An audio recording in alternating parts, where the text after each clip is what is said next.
Avui perfectament podria haver estat l'últim diumenge autonòmic si no fos perquè tenim un govern il·legítim des de fa mesos que sembla no tenir cap pressa per deixar-ho de ser, ja que condiciona les eleccions a una millora de la situació epidemiològica que cap expert pot garantir.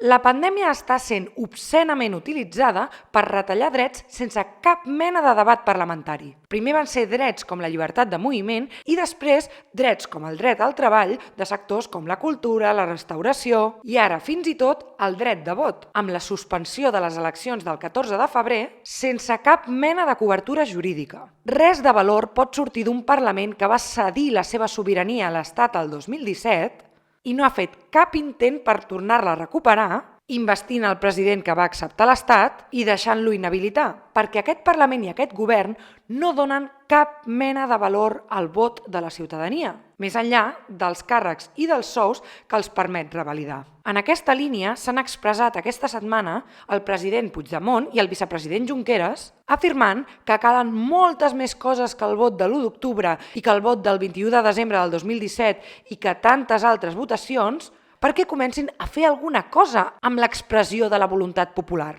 Potser molta gent començaria a reaccionar davant de la resposta dels polítics a una simple pregunta, que seria: si no es donen les condicions per fer la independència i mentre estem dins d'una autonomia tot és culpa de l'Estat o del partit que tenim al costat, què hi fan vostès aquí? Cobrar? Per què no marxen a casa seva i celebren els seus partits primàries o primàries de veritat i aparten d'una vegada per totes tota la classe política que ens ha portat fins aquí? Si no es fan coses diferents, no obtindrem resultats diferents.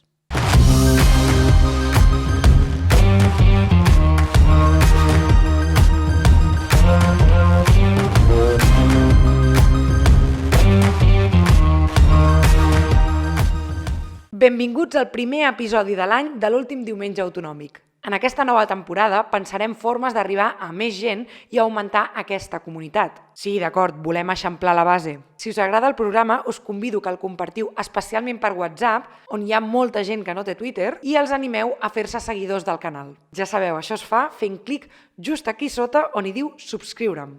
Aquesta setmana l'hem començat amb el president Puigdemont i el vicepresident Junqueras mostrant el seu acord en una qüestió fonamental. Després direm que no hi ha unitat. Pixar-se en la voluntat popular expressada en el referèndum de l'1 d'octubre, donant més legitimitat per reflectir-la a les eleccions autonòmiques.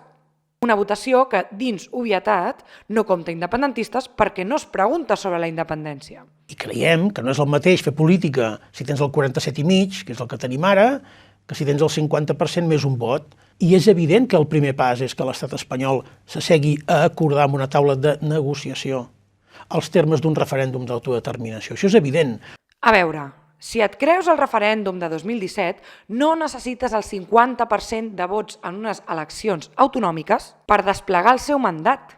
El resultat ja era vinculant. Ningú va parlar d'unes eleccions per referendar-lo. Per tant, que Puigdemont assumeixi que cal aquesta majoria que forçosament ha d'incloure Esquerra i la CUP per fer alguna cosa, vol dir dues coses: que l'1 d'octubre no era legítim i, per tant, si no era legítim, el que ho era l'statu quo que els ha condemnat a presó i a exili, i dos, que condiciona a la voluntat de qui no té suposadament els mateixos plans com són Esquerra i la CUP per fer la independència, en comptes de condicionar-la al resultat de l'1 d'octubre.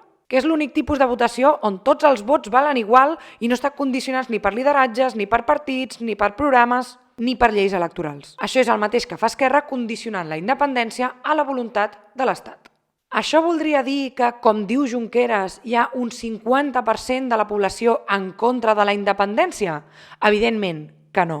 De fet, una enquesta del GESOP de la tardor va reflectir que realment no hi ha més d'un 20% de la població de Catalunya en contra de la independència en qualsevol cas. La resta simplement la rebutgen perquè tenen por d'Espanya i per això voten el que voten a les eleccions. I Espanya només necessita que li tinguin por per no haver de cedir res, ni amb un 50, ni amb un 60, ni amb un 90% de vots independentistes a les eleccions. Però no patiu, que això de poder triar entre fulls de ruta que són exactament el mateix amb retòriques diferents va per llarg.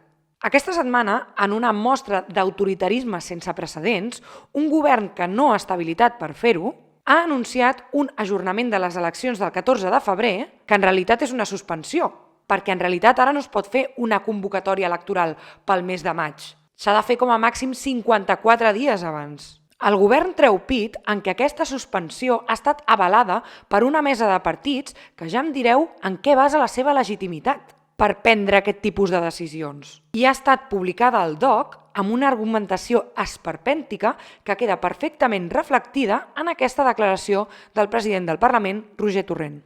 Perquè fer les eleccions no és només una qüestió de seguretat, ja hi havia uns protocols, hi havia uns requisits, hi havia tota una sèrie de mesures que conec bé perquè he seguit tot el procés d'elaboració de tota la logística electoral que estaven preses i que estaven a punt per poder-se fer. La qüestió, i això és el que ens deien les autoritats sanitàries, era si convenia fer-les o no. I és evident que no, ho acabem d'escoltar, per una qüestió de salut. Entre els vots i les vides hem prioritzat, òbviament, la vida.